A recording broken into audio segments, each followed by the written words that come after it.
मैं शराबी हूँ। मेरा नाम स्मृति है। ग्रेटफुल हूँ हार पार की, आप सभी लोगों की कि आज सोबर हूँ। शराब पीने की कोई इच्छा नहीं है।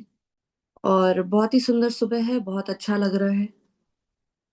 और ये सब मुझे जो देखने के लिए मिल रहा है, ये सब गिफ्ट ऑफ सोब्राइटी है, क्योंकि आज मैं सोबर हूँ तो मैं इन सब छोटी छोटी चीज़ों को एंजॉय कर पा रही हूँ।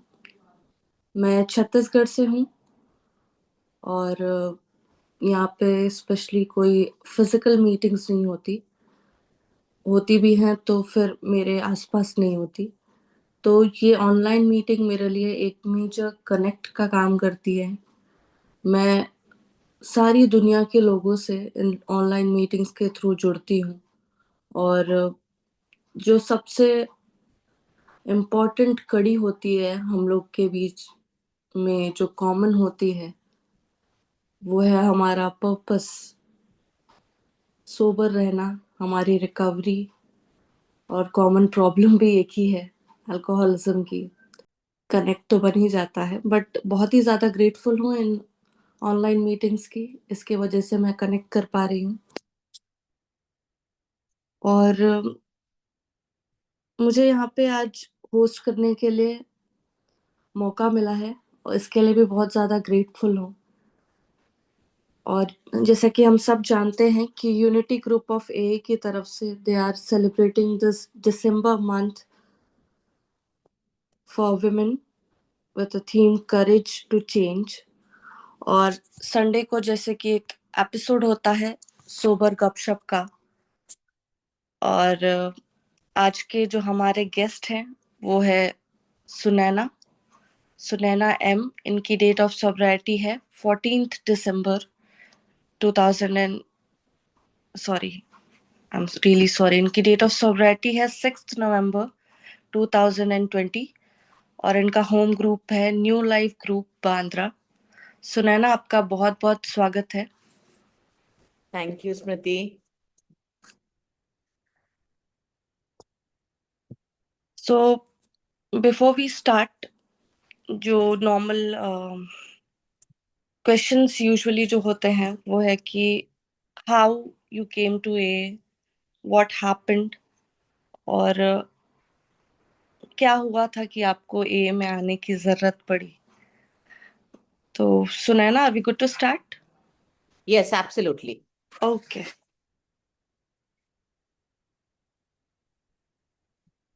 So what happened, Sunaina? How you got the message of A and how you came to A? सबसे पहले तो ग्रुप का बहुत बहुत थैंक यू कि आपने मुझे सर्विस करने का मौका दिया, अपना एक्सपीरियंस शेयर करने का मौका दिया। मैं एए में जब पहली बार आई थी तब पेंडेमिक चल रहा था। पेंडेमिक शुरू हुए कुछ ही महीने हुए थे, और क्योंकि सब लोग घर पे थे, सारे घर वाले, और तब मैं अल्कोहलिकली मतलब बिना काबू के तो बहुत सालों से पी रही थी। मैंने 2020 के 2 साल पहले अपने आप को रिहैब में भी डालने की कोशिश की थी। बस मेरे से एक चीज नहीं हो पा रही थी कि मैं किसी से मदद मांग लूं, तो अपने आप ही गूगल पे जाके सर्च करके रिहैब जाना है। तब तक मुझे नहीं मालूम था कि ये डिजीज है, और मैं चाह के भी नहीं रोक पाऊंगी। रिहैब जाऊंगी भी तो वापस आने के बाद फिर से शुरू हो जाएगा अगर मैंने प्रोग्राम ऑफ रिकवरी नहीं अडॉप्ट किया। ये सब मुझे नहीं मालूम था। और रिहैब जब ढूंढ भी लिया तो जाने की हिम्मत नहीं हुई कि घर वालों को क्या बोलूंगी, इतने पैसे किस चीज के लिए चाहिए, कहाँ गई है 1 महीने के लिए, 2 महीने के लिए। और इन्हीं मतलब शेम ही कह सकते हैं, और क्या शर्मिंदगी कि मैं लोगों को क्या कहूंगी। और ये भी कि मैं अपने आप पे इतना पैसा नहीं खर्च कर सकती। तो मैं नहीं गई, पीती रही पीती रही। और जिस दिन जब पेंडेमिक शुरू हुआ तो सभी लोग सारा दिन घर पे, मतलब दोपहर को कॉकटेल्स बनती थी, एक तरह का फैशन हो गया था व्हाट्सएप ग्रुप्स में। मुझे नहीं समझ आई कि मेरी स्थिति बाकी लोगों से डिफरेंट है। वो अल्कोहलिक नहीं है, मेरे हस्बैंड, मेरे बच्चे, मेरे फ्रेंड्स, मैं हूं। और तो सब लोग एक कॉकटेल बना के रुक जाते और मेरा रुकता ही नहीं। तो इसका मतलब कि जो शाम को शुरू होता था वो दोपहर को ही शुरू हो गया था। और जिस दिन, मुझे वो डेट कभी नहीं भूलेगी, 3rd of July, ऑफ 2020 ऐसे ही दोपहर को मैंने बहुत ज्यादा पी ली। और मतलब सबने बनाया और मैं सिर्फ बोतल वापस बार में रखने जा रही थी, और टेबल से बार तक का जितना भी 5-10 कदम का फासला था, उतनी देर में मैंने बोतल से ना जाने कितनी पी लिया। बोतल से जो आदमी सीधा पीता है उसको हिसाब तो होता नहीं है कि कितना पी रहा है, बट एकदम से मतलब काबू खो दिया। पूरा शरीर कांपने लगा, और ये मेरे साथ रोज होता था। ऐसे नहीं था कि इस दिन मैंने कोई डिफरेंट पिया या ज्यादा पी लिया।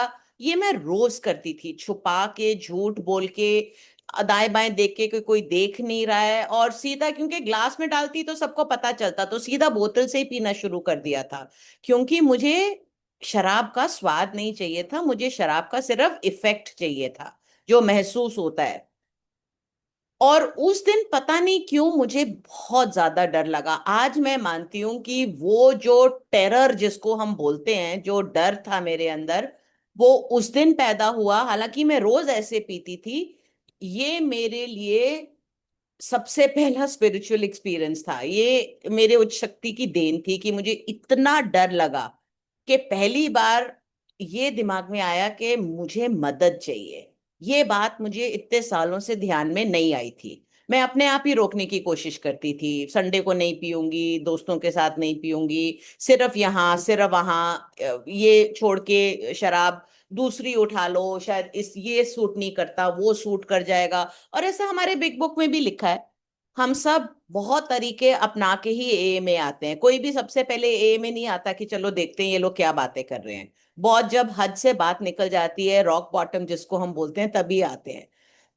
ये भगवान का शुक्र है कि उस दिन मेरा रॉक बॉटम ये नहीं था कि कोई मुझे छोड़ के चला गया, या मुझे घर से निकाला गया, या मुझे पुलिस पकड़ के ले गई, या मेरा एक्सीडेंट हुआ। ये सब नहीं हुआ। लेकिन उस दिन मेरा रॉक बॉटम मेरा अपना डर था। और मैंने ऑनलाइन ढूंढा। अब बहुत पी हुई थी तो मुझे पूरा याद नहीं है कि मैंने क्या ढूंढा, बट अल्कोहल कुछ तो ऐसे करके मैंने लिखा होगा, तो एक एए मीटिंग का लिंक मेरे स्क्रीन पे आ गया। सिर्फ एक बटन दबाना था। कोई अगर उस समय मुझे मीटिंग आईडी और पासवर्ड भी डालना होता तो शायद मैं नहीं कर पाती। मैंने वो लिंक दबाया, और ये एक 24 आवर इंटरनेशनल एए का की मीटिंग थी, जो कि पेंडेमिक में बहुत खुल गए थे, क्योंकि मीटिंग्स बंद हो गई थी तो बहुत सारी ऑनलाइन मीटिंग्स शुरू हो गई थी। और मुझे याद नहीं कि लोगों ने क्या बोला या वो क्या शेयर कर रहे थे। मुझे सिर्फ इतना याद है कि उस दिन मुझे पहली बार शराब के नशे में भी ये समझ आई कि सिर्फ मैं ऐसी नहीं हूं, मेरे जैसे और भी लोग हैं। और ये जो भी लोग बैठे हैं, और दुनिया के जिस भी कोने में बैठे हैं, इन्हें समझ आ रही है कि मैं क्या बोल रही हूँ। I am making sense to them. और फिर अगले दिन बिना पिए गई उसी मीटिंग लिंक में, और सुनना शुरू किया कि लोग क्या बोल रहे हैं। ज्यादा समझ नहीं आई, लेकिन बस हर बार एक सुकून सा मिलता था। ऐसी एक हिम्मत आती थी कि शायद इन लोगों को कुछ पता है जो मुझे नहीं पता, और शायद ये मेरी मदद कर सकते हैं। और मैं जाती गई जाती गई।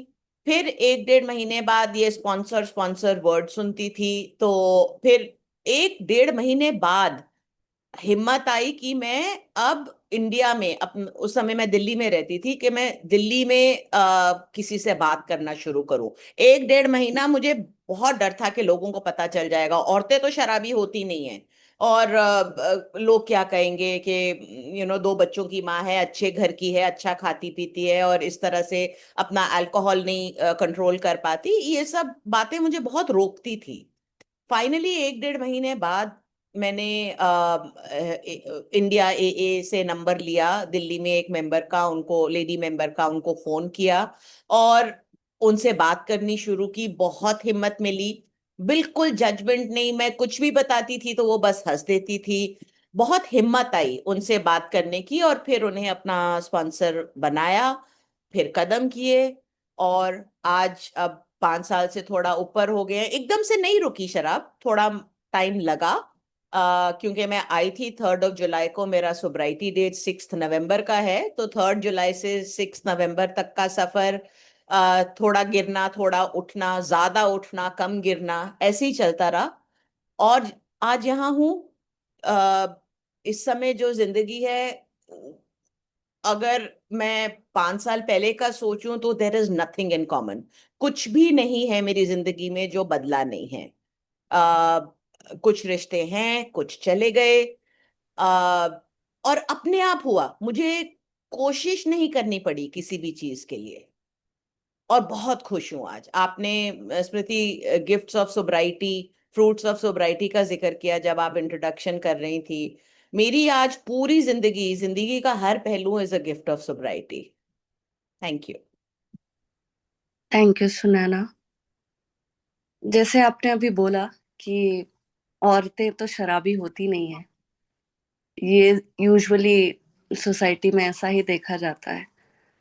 तो इन सब चीजों से ऊपर उठ के आप कैसे आगे आ पाए कि हाँ, अल्कोहलिज्म एक डिजीज है, ये बिल्कुल जेंडर बायस नहीं होती, ये सबको हो सकती है, मेल फीमेल। तो आप कैसे आगे आ पाए और कैसे आप मीटिंग्स में इन्वॉल्व हो पाए, या फिर आपकी फैमिली में कुछ ऐसा सपोर्ट मिला हो आपको?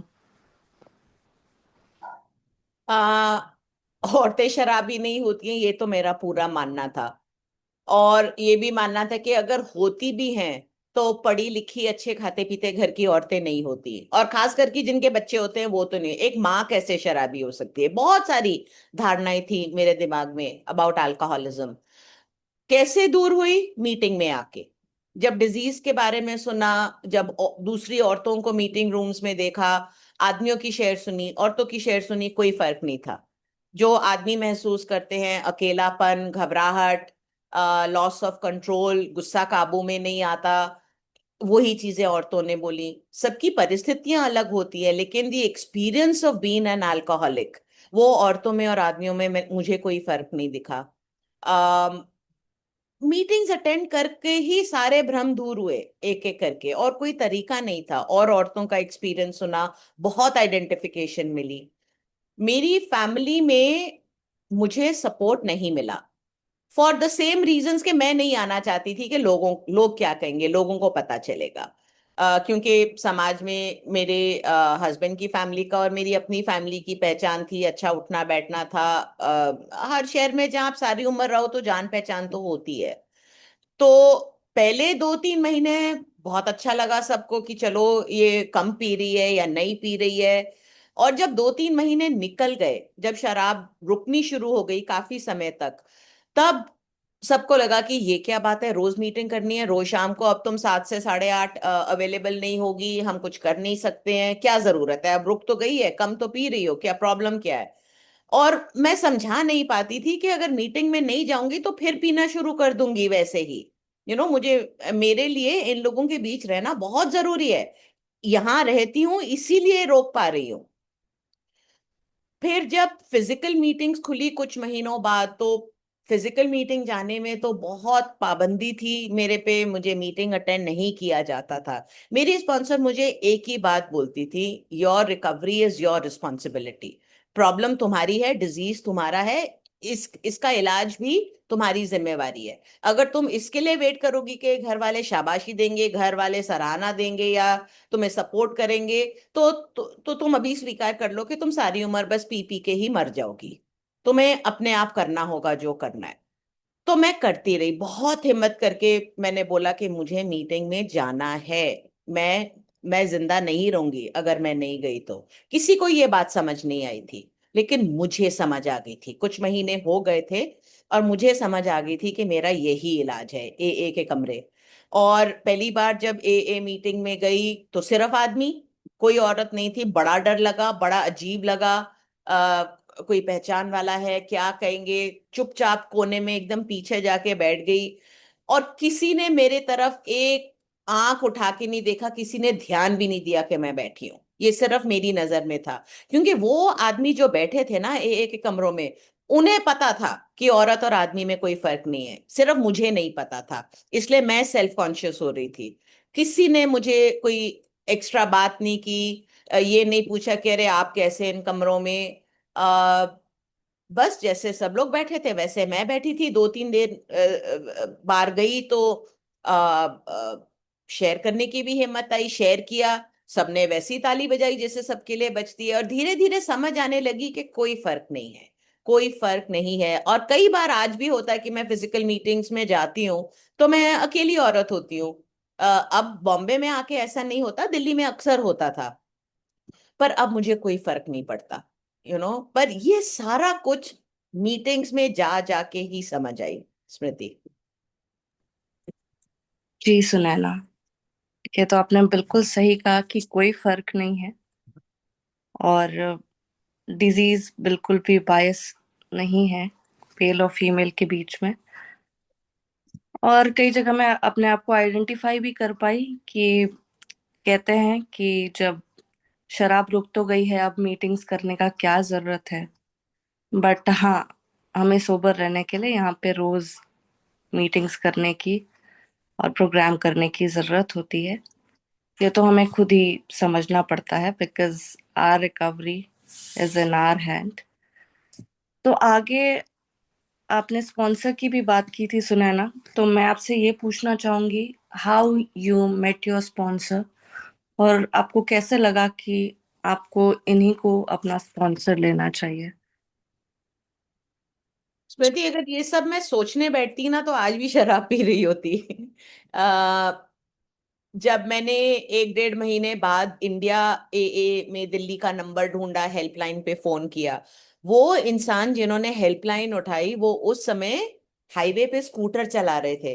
और जब मैंने फोन किया तो मुझे आवाज आ रही थी, तो मैंने बोला कि आप घर पहुंच के मुझे फोन कर लीजिए, इमरजेंसी नहीं है। उन्होंने कहा नहीं, आप होल्ड पे रखिए मैम, मैं 1 मिनट स्कूटर साइड पे लगा रहा हूँ। उन मेंबर को ये पूरी तरह से पता था कि एक औरत के लिए कितनी हिम्मत लगती है एए हेल्पलाइन में फोन करने के लिए, टू आस्क फॉर हेल्प। और उन्हें ये डर था कि अगर मैंने फोन रख दिया तो फिर मैं दोबारा बात नहीं करूंगी। तो उन्होंने चलती गाड़ी अपनी रोक के, मतलब कि उनकी शिद्दत देखो टुवर्ड्स हेल्पिंग अनदर अल्कोहलिक। और उन्होंने मेरे से फोन पे बात की, और फिर उन्होंने मुझे 2 लेडी मेंबर्स का नंबर व्हाट्सएप किया। मुझे नहीं, एक से दूसरे में कोई फर्क नहीं था, मैंने जो पहला नंबर आया मैंने उस नंबर पे फोन किया, और उन्होंने मेरा फोन उठाया, उन्होंने मेरे से रोज बात करनी शुरू की। वो करती थी मुझे फोन, मुझे लगता भी था कि ये क्या है, मतलब इस औरत के पास और कोई काम नहीं है। और रोज उन्होंने कहा कि 7 से 8, 8:30 के बीच में मैं काम नहीं कर सकती, मेरी रोज मीटिंग होती है। कितने साल हो गए आपको सोबर हुए? कुछ 10 साल हो गए हैं। तो आप रोज मीटिंग में 1.5 घंटा बैठते हो? हाँ। मुझे कुछ समझ नहीं आई, लेकिन जिस तरह से वो बात करती थी, जिस तरह से वो हंसती थी, जिस तरह से वो मुश्किल से मुश्किल बात कितनी आसानी से बोल देती थी, keep it simple. My sponsor वो एक जीती जागती मिसाल है कि कीप इट सिंपल का क्या मतलब है।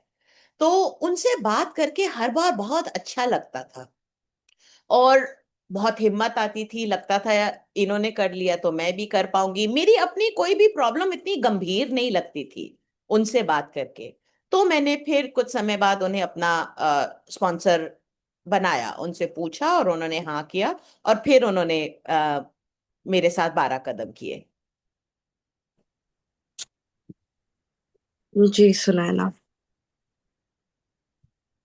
आगे आपको ऐसे ए में कौन से ऐसे आपको टूल्स लगते हैं कि जो आपको रोज मीन्स आपकी रोजमर्रा की जिंदगी में आपको आगे बढ़ने के लिए बहुत ज्यादा हेल्प करते हैं? ऐसा कौन सा टूल आप जो कहोगे जो आप रोज इम्प्लीमेंट करते हो अपनी डे टू डे लाइफ में।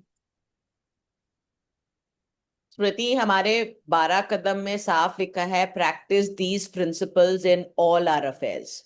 इन कदमों, हर कदम का प्रयोग रोज होता है। रोज कोई ना कोई परिस्थिति आती है जिसमें मुझे एक्सेप्टेंस अप्लाई करना होता है, लेटिंग गो अलाउ करना होता है। ऐसा मैं कोई स्पेसिफिक एक टूल कैसे, हर परिस्थिति में कोई ना कोई टूल लगता है। मेरे लिए सबसे जरूरी 1 डे एट अ टाइम है। क्योंकि मेरा दिमाग आज भी या तो बीते हुए कल या आने वाले कल में रहता है। तो मुझे अपने आप को सिर्फ आज क्या करना है, मेरी सुबह की प्रेयर ही ये होती है कि मेरे कदम, तो मेरी स्पॉन्सर सबसे ज्यादा मुझे ये बोलती थी, Sunaina be where your feet are, जहां तुम्हारे पाँव हैं, कदम है, अपना दिमाग अपना शरीर वहीं पे रखो। और ये मेरे लिए सबसे जरूरी है, क्योंकि नहीं तो मेरा दिमाग इतनी मन घड़त कहानियां बनाता है, और जब समय आता है तो उनमें से एक भी कहानी सच नहीं निकलती। जो मेरा डर होता है कि ऐसा होगा, फिर ऐसा हो जाएगा, फिर वो ये बोलेंगे, फिर मैं, कुछ नहीं होता है। मतलब मुझे लगता है कि जिंदगी अपने आप चल रही है और मेरा दिमाग अलग चल रहा है। कोई मेल नहीं है मेरी असली जिंदगी में और मेरे दिमाग में। तो one day at a time मेरे को मुझे बहुत हेल्प करता है। अ, जब मैं अपने आप को ये याद करा सकूं, कीप कमिंग बैक। आज भी कभी अगर 10-15 दिन निकल जाते हैं किसी भी परिस्थिति की वजह से कि मैं मीटिंग्स अटेंड नहीं कर पाती हूँ, तो मुझे अपने अंदर दिखने लगता है। अब पता नहीं, आज तक तो ये समझ आई नहीं है कि मीटिंग में जाने से मेरा दिमाग सही क्यों रहता है। मीटिंग में जाती हूँ तो मेरे से ए के जो टूल्स मुझे दिए गए हैं जिनकी आप बात कर रहे हो, वो क्यों प्रैक्टिस और आसानी से हो पाते हैं, आई डोंट नो। लेकिन अब मैंने ये सवाल पूछना छोड़ दिया है। मुझे मालूम है कि अगर मैं मीटिंग में आती रहूं, स्पॉन्सर से बात करती रहूं, जो मुझे 4-5 चीजें बताई गई हैं, रोज सुबह उठ के प्रेयर करो, मेडिटेशन करो, बिग बुक पढ़ो, रोज मेंबर से बात करो, कुछ जो आपसे पीछे चल रहे हैं और कुछ जो आपसे आगे चल रहे हैं, और मीटिंग में पहुंच जाओ। मैंने पिछले सालों में रोज ये ही किया है, और जो कुछ भी बदला है वो अपने आप बदला है। यू you नो तो बस यही करती रहती हूँ। पेट भर के रखना, मुझे लगता है कि हॉल्ट जो हमारा एक टूल है जो हम न्यू कमर्स को देते हैं, तो शायद कभी कभी न्यू कमर्स में ये धारणा बन जाती है कि ये सिर्फ अर्ली रिकवरी का टूल है। पर मेरे लिए ये सब बहुत महत्वपूर्ण टूल है। पेट में हमेशा भर के रखती हूँ, मेरे बैग में हमेशा खाना होता है। मुझे शराब का ख्याल आए बहुत साल हो गए हैं, लेकिन अब ना मुझे अपनी बीमारी पे, अपनी अल्कोहलिज्म पे पूरा भरोसा है।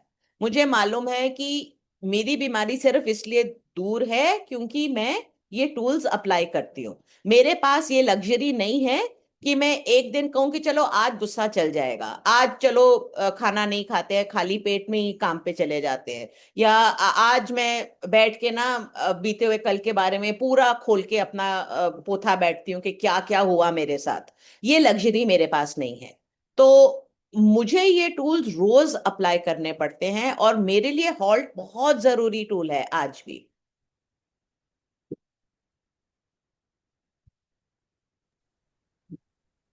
जी सुनैना, आगे मैं आपसे एक सवाल पूछना चाहूंगी कि ए में आके हम बहुत ही अच्छे ढंग से अपने हार पार से कनेक्ट कर पाते हैं, आर चॉइस ऑफ गॉड।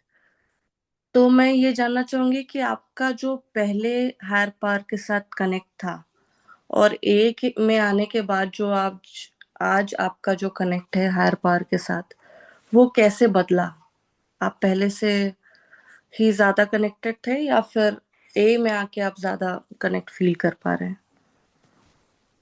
ए से आने से पहले अगर कनेक्टेड होती तो मुझे ए की जरूरत ही नहीं पड़ती। मैं नास्तिक कभी नहीं थी। मैं एक सिख फैमिली को, सरदार फैमिली को बिलोंग करती हूँ। तो हम, मेरे माँ बाप रोज ग्रंथ साहिब, गुरुद्वारे जाना, सेवा करना, ये सब, इन सब चीजों के बीच में ही बड़ी हुई हूँ। लेकिन मेरे लिए शायद भगवान ऐसा था कि वो है, मतलब आप प्रार्थना कर लो गुरपुरब पे या दिवाली पे या जो भी, और वो फिर अपनी जगह, और पर मेरी जिंदगी अपनी जगह। मतलब भगवान में और मेरी जिंदगी में कोई मेल, कोई ओवरलैप नहीं था। क्योंकि हर चीज को मैंने अपनी जिंदगी के हर पहलू को इतने कस के पकड़ा हुआ था। और अब मुझे समझ आती है कि भगवान को घुसने की जगह ही नहीं छोड़ी थी मैंने। There was no place for divine intervention in my life. ये तो शराब की देन है। एक एक हायर पावर से, एक उच्च शक्ति से रिश्ता बनाना, इसके लिए I will always be grateful to alcohol. क्योंकि अगर मैं उस तरह से नहीं पीती तो आज मेरा अपना गॉड ऑफ माय अंडरस्टैंडिंग मेरे पास नहीं होता। पहले मेरे लिए गॉड सिर्फ एक कॉन्सेप्ट था जिसका मेरी लाइफ में कोई पार्टिसिपेशन नहीं था। आज मुझे समझ है, और मुझे ये विश्वास है, और मुझे ये एविडेंस भी है, ये मेरे लिए प्रूफ है कि हर चीज जो बिग बुक में भी कहा गया है, आइदर गॉड इज नथिंग और God is everything, what was our choice to be. मुझे लगता है कि इसमें कोई चॉइस नहीं है, क्योंकि भगवान मेरी परमिशन के लिए वेट नहीं कर रहा, थैंक गॉड। क्योंकि अगर भगवान वेट करता है, मांगेगी, ये प्रार्थना करेगी तभी मैं इसकी जिंदगी में कुछ अच्छा करूंगा, तो आज मैं पी रही होती, तो मेरा आज गॉड ऑफ माई अंडरस्टैंडिंग, क्योंकि मुझे ये पूरी आजादी दी गई है एए में कि मैं अपने भगवान को अपनी तरह से डिफाइन कर सकती हूँ। मेरा भगवान आज वो है जो मेरी मेरे सेल्फ विल, मेरे कैरेक्टर डिफेक्ट्स, मेरे डर, मेरा गुस्सा, मेरा कंट्रोल, सेल्फ विल, इन सब के बावजूद जो उसने मेरी जिंदगी में करना है वो करता जाएगा। उसे मेरे ठीक होने की या मेरे स्पिरिचुअल प्रिंसिपल्स फॉलो करने की भी जरूरत नहीं है। मैं चाहे उसे याद रखूं या ना रखूं, क्योंकि मेरा तो भगवान को याद रखना आज भी बिल्कुल स्पिरिचुअल कंडीशन जिसको हम कहते हैं उस पे कंटिंजेंट है। किसी दिन डर गुस्सा ज्यादा लगता है तो लगता है आज तो मुझे ही चलाना है, यहां तक भगवान ले आया, पर आज तो मुझे अपनी तरह से ही करना है, मैं नहीं करूंगी तो सब कुछ गड़बड़ हो जाएगा। तो मेरा दिमाग रोज ऐसे कहीं ना कहीं जाता है, लेकिन जिंदगी सही होती जा रही है। तो मेरे लिए भगवान से प्रार्थना करना या भगवान में विश्वास रखना अगर एक रिक्वायरमेंट होती भगवान को मेरी जिंदगी में काम करने की, तो आज मेरी जिंदगी वहां नहीं होती जहां है। मेरी जिंदगी भगवान चला रहा है, और मेरा काम है कि मैं एए के प्रिंसिपल्स फॉलो करती रहूं, टूल्स कह लो, स्पिरिचुअल प्रिंसिपल्स कह लो, सर्विस करती रहूं, मीटिंग्स में जाती रहूं, अपना मुंह थोड़ा बंद रखूं, और फिर भगवान अपने आप अपना काम करता रहता है। जी, राइट। सुना ना, हम जब भी सेरेनिटी प्रेयर करते हैं तो उसमें एक बहुत इम्पोर्टेंट जो लाइन होती है वो है कि हम कहते हैं कि thy will not my be done. तो बहुत बार ऐसा होता है ना कि हम कह देते हैं हे ईश्वर आपकी इच्छा चले हमारी नहीं, बट कई बार ऐसा होता है कि चीजें जैसा हम सोचते हैं वैसी नहीं होती, तब हम थोड़े विचलित हो जाते हैं और तब हमारे पास ये चीज रहती है कि हाँ ये भगवान की इच्छा हो सकती है। बट थोड़ा जो हम उस चीज को लेके अनकंफर्टेबल होते हैं, तो आप उस चीज से कैसे डील करती हैं, या फिर आप एक्सेप्ट कर लेती हैं उनको? स्मृति, मेरे लिए ना हर बदलाव डिस्टरबेंस के थ्रू ही आता है। जब भी कोई परिस्थिति उठती है, तो जो भी मेरा पुराना तरीका था, डर, गुस्सा, कंट्रोल, मेरे लिए ये तीन सबसे, मेरी अपनी इन्वेंटरी में ये तीन सबसे ऊपर आते हैं, fear, anger and self will. तो मेरा डिफॉल्ट सेटिंग आज भी वही है, वही तरीके आते हैं दिमाग में सबसे पहले। मुझे एक साफ बात बताई गई थी, मेरी स्पॉन्सर बोलती थी, तुम्हारा किसी भी परिस्थिति में, खास करके जहां डिस्टरबेंस हो, तुम्हारा पहला ख्याल गलत है, तुम्हारा दूसरा ख्याल गलत है, तीसरे ख्याल के लिए वेट करो। तो ये कुछ चीजें ना दिमाग में याद आ जाती है। पहला ख्याल हमेशा डिजीज से ही आता है आज भी, दूसरा ख्याल भी शायद डिजीज से ही आता है। तो सब्र करके तीसरे चौथे ख्याल के लिए, और कई बार खुद नहीं आता तो किसी मेंबर से या स्पॉन्सर से पूछना पड़ता है। डर लगता है, गुस्सा आता है, कभी कभी कदम भी उस तरफ चले जाते हैं। फिर जब थोड़ी देर के बाद समझ आ जाती है कि ये मैं फिर पुराने रास्ते पे जा रही हूँ। यू सी, बा जितना समय निकलता जा रहा है सोब्राइटी में, और प्रैक्टिस हो, सिर्फ सोब्राइटी की बात नहीं है, क्योंकि शराब से सिर्फ अगर दूर रहती तो कुछ नहीं बदलता, और बिगड़ जाता, ड्राई ड्रंक जिसको हम कहते हैं। लेकिन शराब से दूर रह के प्रोग्राम फॉलो करने से वो जो गैप है मेरी डिस्टरबेंस में और भगवान को बुलाने में या भगवान को याद करने में, वो कम होता जा रहा है। तो जल्दी याद आ जाता है कि मुझे कुछ नहीं करना है, कुछ नहीं करना है। और जब नहीं, सब एक चीज मुझे बिल्कुल रट गई है, वो नहीं भूलती, वेन एवर डिस्टर्ब किसी मेंबर को फोन कर लो, क्योंकि उस समय मेरा दिमाग नहीं चलता। मुझे स्पिरिचुअल प्रिंसिपल्स और एए के टूल्स भी नहीं याद आते उस समय, जब मुझे बहुत गुस्सा आ रहा हो या बहुत डर लग रहा हो, मुझे कुछ नहीं याद आता, पर मुझे एए याद आता है। वो नहीं भूलता। तो फोन कर लेती हूँ, कोई मुझे बता देता है क्या करना है। मोस्टली यही बताया जाता है, तुम्हें कुछ नहीं करना है, जो हो रहा है होने दो, अपने आप सुलझ जाएगा, भगवान है।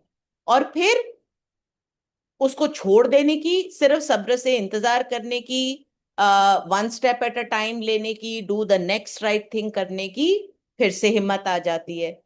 और जो सुलझना होता है वो तो अपने आप ही सुलझता है। मेरा उसमें आड़े आना उसको और डिले ही करता है। मेरी जिंदगी मेरे बावजूद सुधरी है, मेरी वजह से नहीं सुधरी है। तो ए याद आ जाता है, स्मृति। और जब ए याद आ जाता है तो अपने आप सब कुछ ठीक हो जाता है। वेरी वेल सेड सुनैना, ये तो बिल्कुल सही बात है। आगे मैं आपसे ये पूछना चाहूंगी कि सर्विस का क्या पार्ट रहा है आपकी रिकवरी में। सर्विस ने आपकी रिकवरी को कैसे बूस्ट किया है या फिर कैसे हेल्प किया है, और आप उसको कैसे देखती हैं? मेरी स्पॉन्सर ने मुझे, शायद मैं 1 डेढ़ महीना ही सोबर थी, और कुछ बात को लेके बहुत परेशान थी। मैंने उन्हें फोन किया, बहुत देर तक उन्होंने मेरी बात सुनी, और फिर उन्होंने मुझे एक न्यू कमर का नंबर दिया जो शायद पिछले दिन ही में आई थी। और उन्होंने कहा कि इसको फोन करो। अब मुझे समझ नहीं आई कि मैं इतनी परेशान हूं, मैंने आपको 15-20 मिनट पूरी बात बताई है कि मेरे साथ क्या हो रहा है, और आप मुझे कह रहे हो कि तुम इसको न्यू कमर जो कल आया है इसको फोन करके हॉल्ट समझा दो। उन्होंने मुझे बहुत क्लियर कट डायरेक्शन दिए थे कि उसको फोन करके हॉल्ट समझा दो, क्योंकि 1 डेढ़ महीने में हॉल्ट तो समझ आ ही गई थी। तब तक इतनी बात समझ आ गई थी कि स्पॉन्सर जो कहे वो करना होता है। तो मैंने उस न्यू कमर को फोन किया। उसने आधा पौना घंटा मुझे अपनी बात बताई, जो भी उसकी थी मैंने सुनी। मेरे पास कोई जवाब तो था नहीं उसकी बात का, मैं खुद नहीं थी। और उसके एंड में मैंने उसको बोला कि देखो, मुझे तो यही बताया गया कि मीटिंग में आ जाओ और हॉल्ट प्रैक्टिस करो। मैंने उसको वो बता दिया, मैंने फोन रख दिया। और जब मैंने फोन रखा, कुछ पौना घंटा निकल चुका था तब तक, मुझे एक बात ध्यान आई कि जिस भी बात के लिए मैंने अपनी स्पॉन्सर को फोन किया था, वो अब मुझे बॉदर नहीं कर रही है। भूली नहीं हूं, लेकिन वो घबराहट, वो गुस्सा, वो सब नहीं हो रहा है। और तब मुझे समझ आई कि what is the importance of speaking to someone else, के अपने दिमाग से, अपनी परेशानी से निकल के किसी और पे ध्यान देना। आ, मतलब ये चीज करके ही सीखी। कोई अगर मुझे बताता कि सर्विस करना तुम्हारी रिकवरी के लिए है, तुम किसी और की मदद नहीं कर रही हो, तुम खुद अपनी मदद कर रही हो, ये बात मुझे समझ नहीं आती। पर मेरी स्पॉन्सर ने मुझे ये बात बताई नहीं, उन्होंने मुझे करने के लिए बोला। और तब मुझे समझ आई, मेरे लिए सर्विस, और किसी भी तरह की सर्विस, चाहे पहले दिल्ली में जब थी तो अपने होम ग्रुप में मीटिंग्स शेयर करना, ट्रेजरर रहना, और औरतों को स्पॉन्सर करना, या ऐसे मीटिंग में शेयर करना, जब भी किसी भी फॉर्म ऑफ सर्विस लेती हूँ तो मेरा अपना दिमाग थोड़ा सा शांत हो जाता है। और जब मैं वापस आती हूँ अपने दिमाग के पास, तो वो चीज इतनी बड़ी, इतनी महत्वपूर्ण या अनमैनेजेबल नहीं लगती। मेरे लिए अनमैनेजेबिलिटी का सबसे इंपॉर्टेंट टूल सर्विस है। और मैंने ये भी देखा है कि कभी भी मैं अगर शेयर करूं मीटिंग में, या किसी स्पॉन्सी से बात करूं, या न्यू कमर से बात करूं, तो वो मेरी बात सुने या ना सुने, अब आज भी मैं मीटिंग में शेयर कर रही हूँ, तो सबका ध्यान कभी ना कभी इधर उधर जाएगा। मैं भी जब मीटिंग सुनती हूँ तो कभी भी 1 डेढ़ घंटा बिल्कुल दिमाग लगा के नहीं सुन पाती। कुछ बातें सुनती हूँ, कुछ बातें मेरा दिमाग चलने लगता है। लेकिन इस मीटिंग में फॉर एग्जाम्पल, क्योंकि मैं शेयर कर रही हूँ, तो मुझे अपनी हर बात सुनाई दे रही है, चाहे कोई और सुने या ना सुने। जब मैं किसी न्यू कमर से बात करती हूँ तो उन्हें one day at a time, halt, ये सब समझ आए या ना आए, मुझे मेरा अपना प्रिंसिपल रिवाइज हो जाता है। तो सबसे ज्यादा मदद मुझे ही मिलती है सर्विस से, you know and that is my experience with service, Smriti. Very well said Sunaina, ये तो बहुत सही बात कही आपने कि सर्विस से एक अलग सा कॉन्फिडेंस मिलता है और हम खुद को ही वापस से ब्रश अप कर पाते हैं। आगे मैं आपसे ये पूछना चाहूंगी कि जब आप स्टेप वर्क कर रहे थे, तो आपको कोई ऐसी प्रॉब्लम्स आई या फिर कहीं भी आपको कुछ डिस्कम्फर्ट फील हुआ while doing the step work, और were you able to do it like very swiftly, और सब कुछ हो गया while you were doing the step work? मुझे ना स्टेप वर्क करने की बहुत जल्दी थी। मुझे लगता था, क्योंकि ये सब सुना था मीटिंग्स में कि भाई स्टेप्स कर लो, स्टेप्स कर लो, तो मैंने स्टेप वर्क को भी एक प्रोजेक्ट बना लिया था। जैसे हर चीज को एक प्रोजेक्ट बनाया था कि बस अब ये करना है, टिक मार्क मारना है, मैं उसको टिक मार्क रिकवरी बोलती हूँ। मेरी रिकवरी शुरू में ऐसी ही होती थी कि बस करना है, समझ आए ना आए, उसको प्रैक्टिस कर रहे हो या नहीं कर रहे हो, बस पढ़ लो, कर लो। तो जब मैं चौथे कदम पे पहुंच, क्योंकि फर्स्ट पहले दूसरे तीसरे कदम में तो कुछ करना नहीं था, समझना था सब, हर चीज को हाँ हाँ बोल देती थी। बात करने की तो हमेशा से क्षमता थी, तो मैं किसी भी कॉन्सेप्ट को लेकर उस पर बहुत अच्छे से बात कर सकती हूँ। तो लेकिन अमल करना is a completely different thing. तो चौथे कदम पे पहुंची मैंने। वो जैसे मुझे बताया गया, 4 कॉलम बनाए।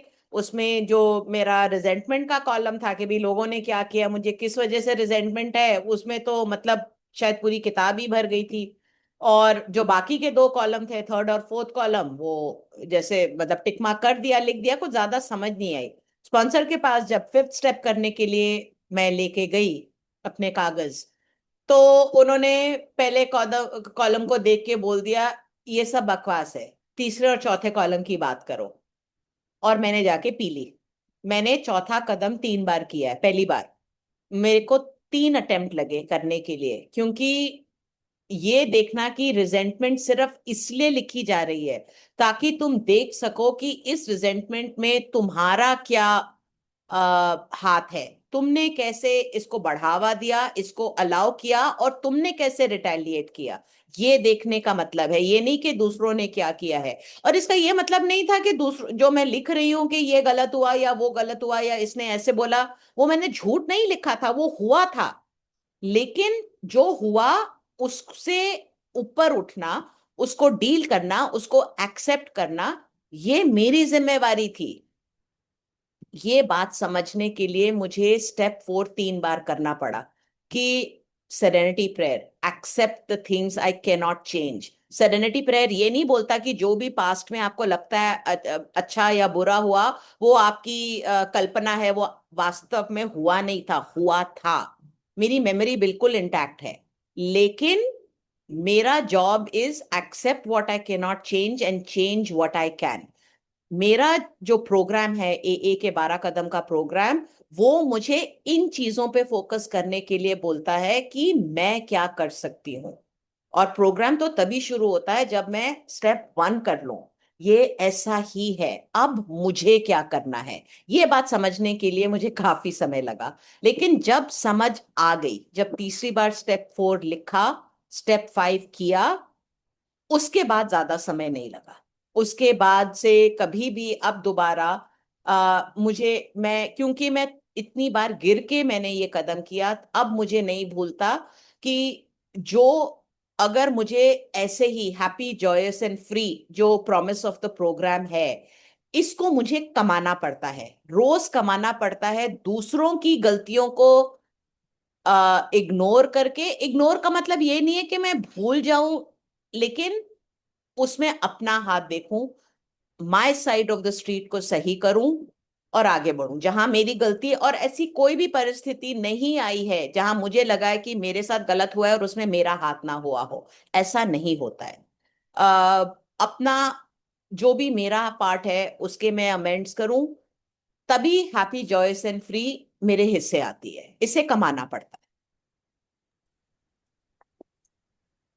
Very right Sunaina. एक चीज होती है ना हम लोग के साथ बहुत ज्यादा, कि हम रिजनमेंट बहुत जल्दी पाल लेते हैं। यूजुअली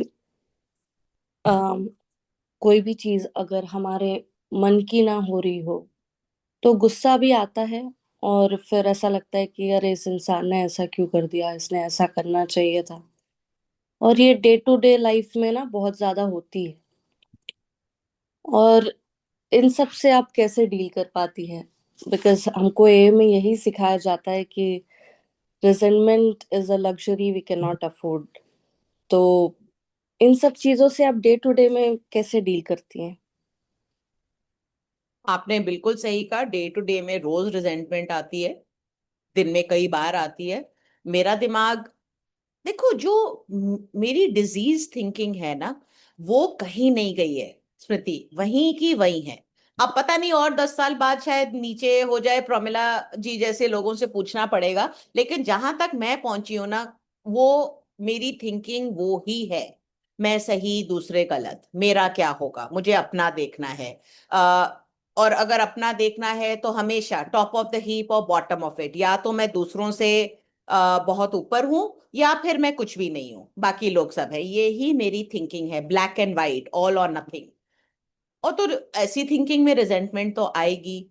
बट जैसे आपने कहा, resentment the number one offender, हम मेरे जैसे शराबी के लिए ये लग्जरी मैं नहीं अफोर्ड कर सकती। मेरे लिए इसका टूल डेली इन्वेंट्री है। स्टेप 10, स्टेप 11 रोज लिखती हूँ, आज भी लिखती हूँ। रात को अगर बहुत थक जाती हूँ तो सुबह उठ के काम पे जाने से पहले लिखती हूँ।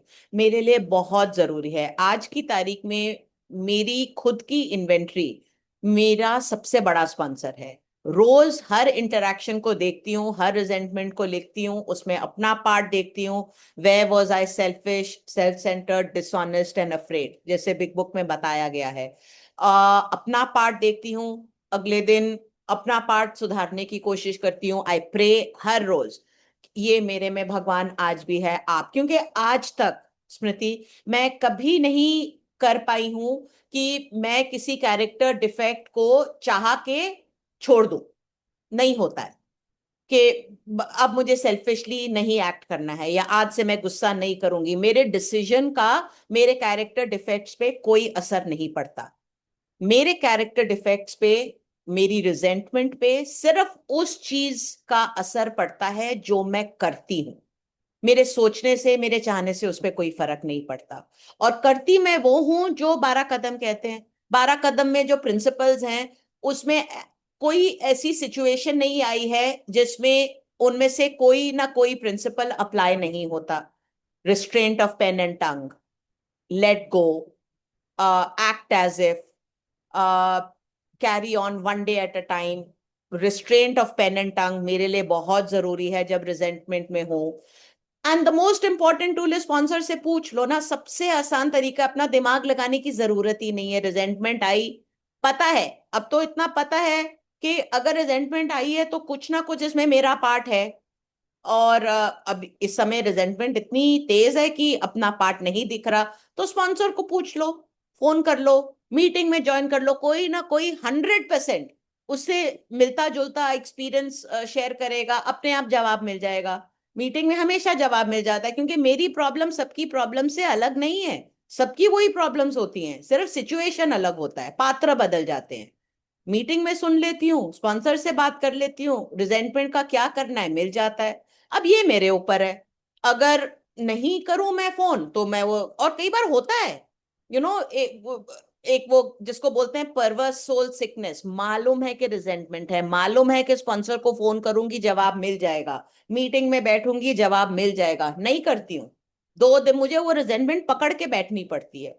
फिर जब वो अनमैनेजेबिलिटी ज्यादा हो जाती है, जब समझ आती है कि अब मैं कुछ नहीं कर पा रही हूँ, मेरे दिमाग में सिर्फ ये रिजेंटमेंट घूम रही है, तब वापस रास्ते पे आ जाती हूँ, स्पॉन्सर को फोन कर लेती हूँ, मीटिंग में बैठ जाती हूँ। कभी नहीं हुआ है कि ये टूल्स अप्लाई करूं और रिजेंटमेंट अपने आप अपनी जगह पे नहीं आ जाती। राइट सुनैना, इसमें ना आपने बहुत बार मीटिंग्स का जिक्र किया है।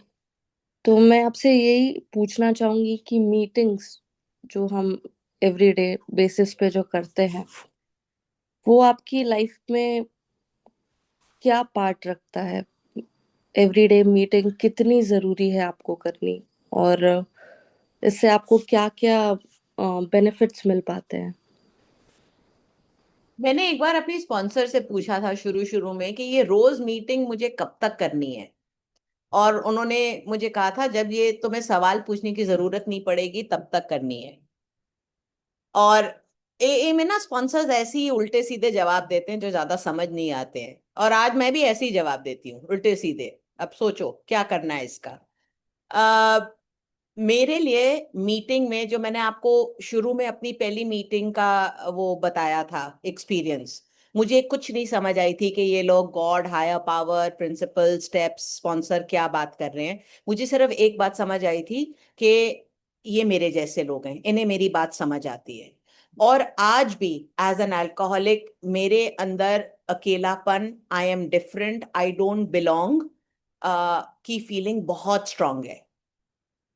मेरा डर, मेरा गुस्सा, मेरा हर कैरेक्टर डिफेक्ट यहीं से आता है कि मुझे लगता है कि मुझे कोई नहीं समझ सकता, मेरी सिचुएशन अलग है।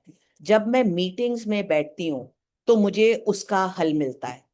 मैं बैठती हूँ, मुझे पूरा यकीन है कि मैं अब शेयरिंग में जो बोल रही हूँ, आप में से हर इंसान को समझ आ रही होगी कि मैं क्या बोल रही हूँ। और आप कुछ भी बोले, मुझे पूरी बात समझ आती है कि आप क्या बोल रहे हैं, क्योंकि आप में और मेरे में एट अ बेसिक लेवल कोई फर्क नहीं है। और ये sense of belonging, identification, safety, ये मुझे इन कमरों में मिलती है। मैं कई बार कुछ काम कर रही होती हूँ और मीटिंग लगा लेती हूँ, मैं नहीं पूरी शेयरिंग सुन पाती, लेकिन फिर भी मुझे वो सुकून मिलता है कि मैं अपने लोगों के बीच में बैठी हूँ। मेरे लिए आज भी, हालांकि मेरी बाहर की जिंदगी, ए के कमरों के बाहर की जिंदगी बहुत बड़ी है, I have a job, I have a family, सब कुछ है, बहुत अच्छे दोस्त हैं, बहुत अच्छी जिंदगी है, लेकिन मेरी सेफ्टी, मेरी बिलोंगिंग और मेरी हिम्मत इन कमरों से ही आती है। अगर मैं इन कमरों से दूर हो जाऊं तो वो बाहर के रिश्ते, बाहर का काम मेरा डगमगाने लगता है। ये मेरा प्रैक्टिस ग्राउंड है। Acceptance, tolerance, practice of the principles, self restraint, ये सब मैं इन कमरों में आके सीखती हूँ। जो सीखती हूँ वो एक दिन के लिए जाके बाहर प्रैक्टिस करती हूँ, लेकिन वो जैसे गाड़ी में पेट्रोल डालना पड़ता है ना, मुझे भी सेरेनिटी का पेट्रोल डालना पड़ता है। वो मेरे को मीटिंग से ही मिलता है, मुझे मीटिंग से ही मिलता है। अगर मैं मीटिंग से दूर रह जाऊं तो मेरी डिजीज फिर आगे निकल जाएगी। मेरे डिसीजंस, मेरा उठना बैठना, मेरा बोलने का तरीका, मेरे एक्शंस सारे फिर से डिजीज के थ्रू ही जाएंगे, जो कि अब रिकवरी के थ्रू जाते हैं। राइट। बहुत ही सही बात कही आपने। और मेरे जो भी मेजरली क्वेश्चंस थे उसको आपने बहुत ही प्रिसाइजली और क्लैरिटी के साथ आपने मुझे उन सभी क्वेश्चंस के आंसर दिए। बहुत कुछ सीखने के लिए भी मिला मुझे आज। Thank you so much Sunaina. आगे मैं मेंबर्स से रिक्वेस्ट करूंगी कि आपको अगर कोई भी क्वेश्चंस है तो आप आगे आ सकते हैं और सुनैना से पूछ सकते हैं।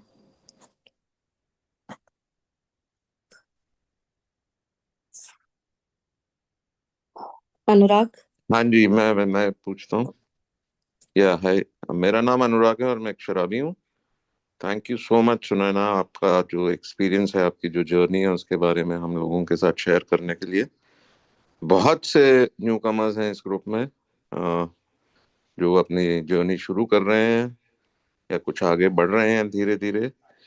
यहाँ न्यू कमर्स के लिए आप क्या मैसेज देना चाहेंगे कि वो शुरू में, कुछ लोग अभी ट्राई कर रहे हैं, एक्सपेरिमेंट कर रहे हैं, और कुछ आगे निकल रहे हैं, स्ट्रगल भी कर रहे हैं, उन सब के लिए आपका क्या मैसेज होगा कि वो क्या करें सो दैट उनकी रिकवरी थोड़ी और स्ट्रांग हो और वो इस रास्ते पे सक्सेसफुली चल सकें। या thank you Anurag. New commerce के लिए मेरा क्या, किसी भी मेंबर का एक ही मैसेज है, कीप कमिंग बैक। क्योंकि मैंने अपनी शेयरिंग में भी अपने एक्सपीरियंस में बताया था, कुछ नहीं समझ आती है शुरू में, क्या बोल रहे हैं ये लोग। और शुरू में ना हर इंसान डिफरेंसेस पे ज्यादा फोकस करता है, ये स्वाभाविक है।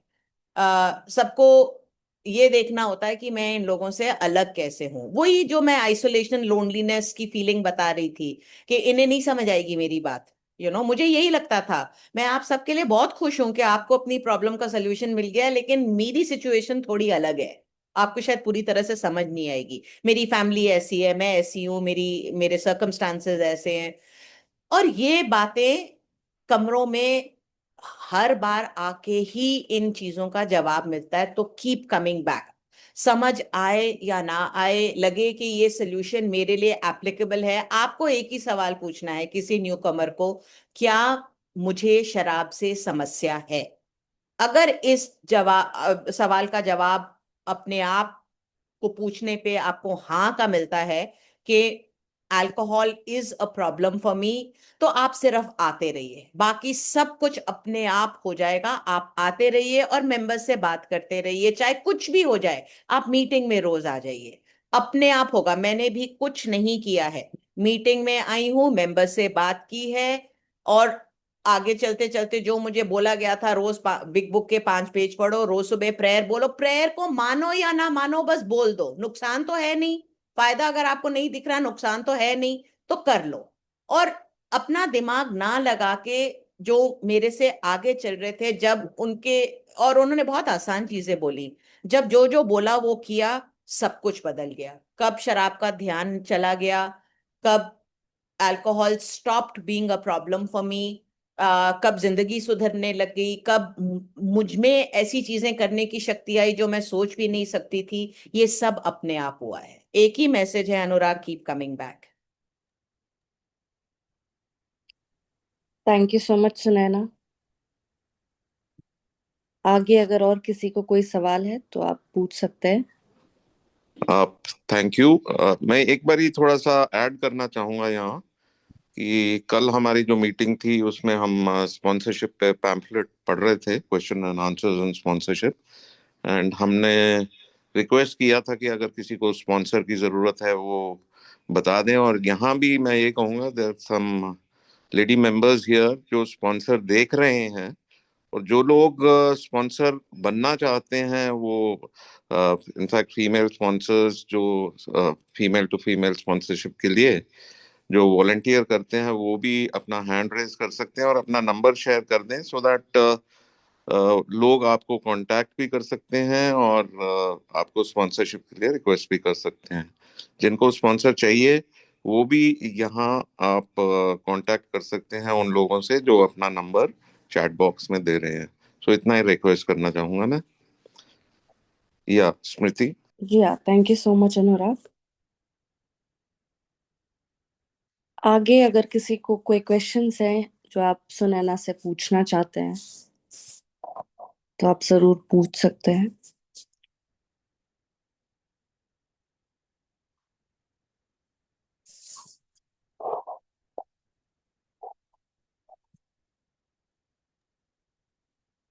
स्मृति, कैन आई गो अहेड?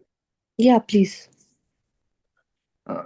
नमस्कार दोस्तों, मेरा नाम आशिफ और मैं एक शराबी हूँ। एक्चुअली ये मेरे से बहुत बार ये सवाल पूछा गया, लेकिन मेरे पास इसका जवाब नहीं होता कि जब फैमिली सपोर्ट नहीं करती, कि जब आप थोड़ी देर सोबर हो जाते हो तो आपको बार बार सुनना पड़ता है, अब तो ये इसी काम में लगा रहेगा, अब बस कर, मतलब अब जाना छोड़ दे, अब तो ठीक तो हो गया है। तो क्या करें, क्योंकि थोड़ी देर अब सोबर हो जाने के बाद ये बहुत प्रॉब्लम आने लगती है कि यार तेरा तेरे को यही काम रह गया है। तो उसे फैमिली के साथ उसे कैसे हैंडल किया जाए, या उन्हें क्या जवाब दिया जाए, या उन्हें कैसे समझाया जाए, ये बिल्कुल मेरी समझ से बाहर होता है। um, अर्शदीप, आपकी बात से पूरी आइडेंटिफिकेशन मिल रही है। मेरे साथ भी ऐसा ही हुआ था 2-3 महीने बाद, कि भी क्या जरूरत है, रोज यही कुछ करते रहोगे, और काम कब होंगे, लोग आते हैं शाम को, हमें जाना होता है, ये वो।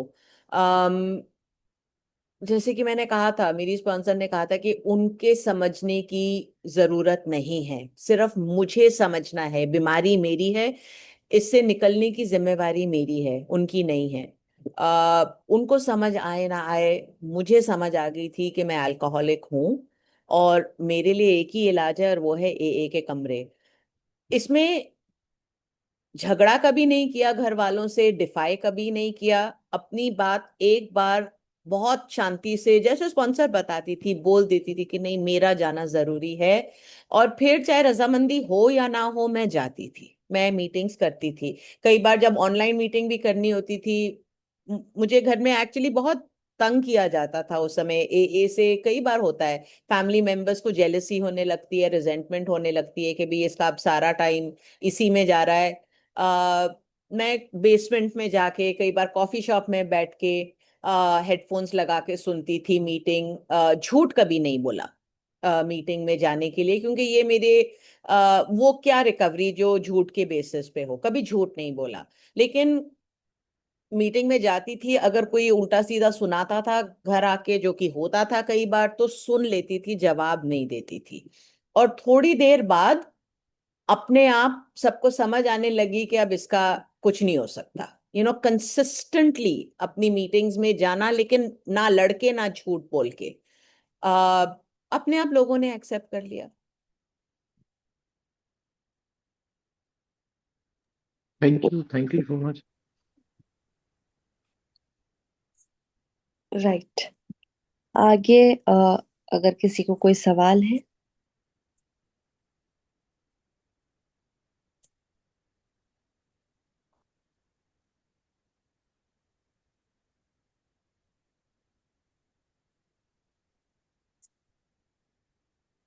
कोई भी क्वेश्चन जो आप सुनैना से पूछना चाहते हो।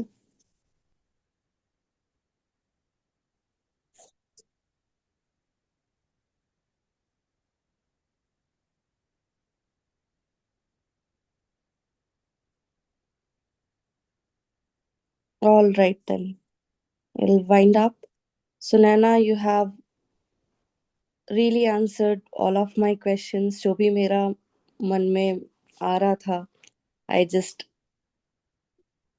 मैंने बता दिया आपको, और आपने इतने अच्छे से उन सारे क्वेश्चंस का आंसर किया। बहुत बहुत धन्यवाद आपका। और बहुत अच्छा लगा आज आपसे बात करके। आगे भी I will talk to you.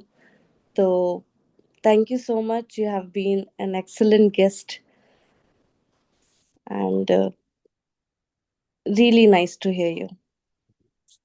Thank you very much Smriti. Thank you to the group, unity group का बहुत बहुत थैंक यू कि मुझे अपना experience, strength and hope share करने का आपने मौका दिया। Thank you.